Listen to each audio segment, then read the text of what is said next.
മാധ്യമരംഗത്ത് പ്രത്യേകിച്ചും നമ്മൾ കാണുന്ന വിഷ്വൽ മീഡിയയിൽ വലിയ വ്യത്യാസങ്ങൾ സംഭവിച്ചിട്ടുണ്ട്.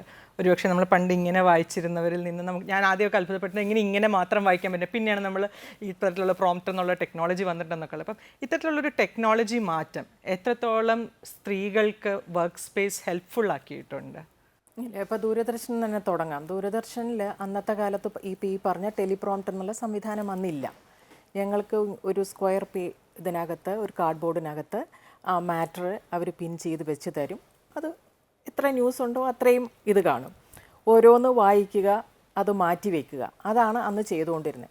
പക്ഷേ അന്ന് അവിടെ ഉള്ളവർ നമുക്കൊരു ഇൻസ്ട്രക്ഷൻ തന്നിരുന്നു, വീട്ടിൽ പോയാലും കണ്ണാടിയുടെ മുമ്പിൽ നിന്ന് നിങ്ങൾ പേപ്പർ ഓരോ വരി വായിക്കുക, കണ്ണാടിയിലേക്ക് നോക്കുക. അതാണ് നമ്മൾ പ്രേക്ഷകരെ നോക്കുന്നു എന്ന് സങ്കല്പിക്കുന്നത്. അങ്ങനെ വായിച്ച് അപ്പോൾ വീട്ടിൽ വന്നാലും ഇത് അന്ന് പ്രാക്ടീസ് ചെയ്യുമായിരുന്നു. അതല്ലെങ്കിൽ നമുക്ക് വരി തെറ്റിപ്പോവും. നമുക്ക് കയ്യിൽ ഇങ്ങനെ കാണിക്കാൻ പറ്റില്ല, കാരണം അത് കാണും എന്നുള്ളതുകൊണ്ട്. അപ്പോൾ അതിനൊരു നല്ലൊരു നമുക്ക് എക്സ്പീരിയൻസ് കിട്ടിയെങ്കിൽ മാത്രമേ വരി തെറ്റാതെ നമുക്ക് നോക്കുക, പ്രേക്ഷകരെ നോക്കുക എന്നുള്ളത്. അങ്ങനെ ഞാൻ ദൂരദർശൻ വിടുന്ന സമയം വരെയും അവിടെ ടെലിപ്രോംപ്റ്റർ എന്നുള്ള സംവിധാനം വന്നിട്ടില്ല. പിന്നെ ഞാനൊരു പ്രൈവറ്റ് ചാനലിൽ, അതായത് ഏഷ്യാനെറ്റിലാണ് ഞാൻ പിന്നെ ജോയിൻ ചെയ്തത്.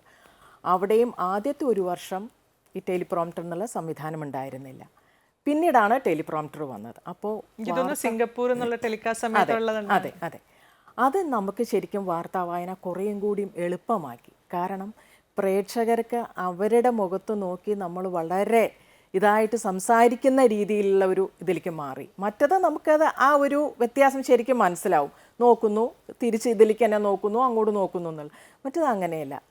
ത്രൂ ഔട്ട് ആ ന്യൂസ് കഴിയുന്നത് വരെയും അവരെ നോക്കി നമ്മൾ സംസാരിക്കുന്നു. അല്ലെങ്കിൽ നല്ല വാർത്ത വരുമ്പോൾ കുറച്ചും കൂടിയും പ്ലേസിങ് ആയിട്ട് അങ്ങനെ ആ ഒരു രീതി ആയപ്പോൾ ന്യൂസ് റീഡിങ് മേഖലയിൽ ശരിക്കും പറഞ്ഞാൽ അത് വളരെയധികം ഗുണകരം.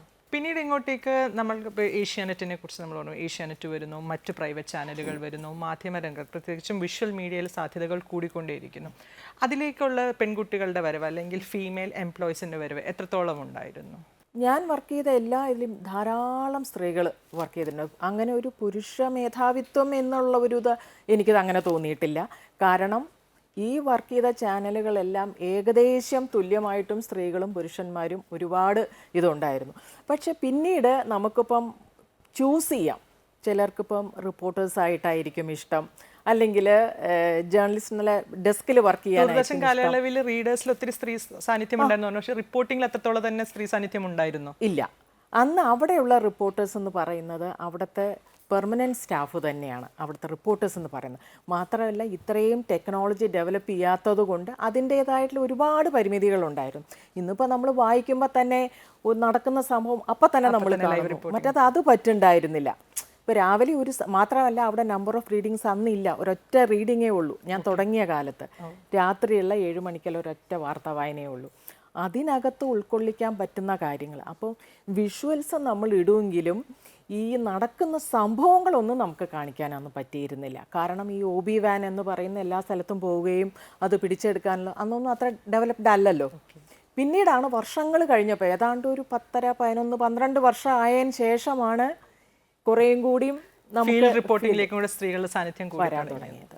മാധ്യമ രംഗത്ത് നിലനിൽക്കുന്ന ജെൻഡർ ഡിസ്ക്രിമിനേഷനെ കുറിച്ച് എന്താണ് പറയാനുള്ളത് നമുക്ക് കേൾക്കാം ഈ ചെറിയ വീഡിയോയിലൂടെ.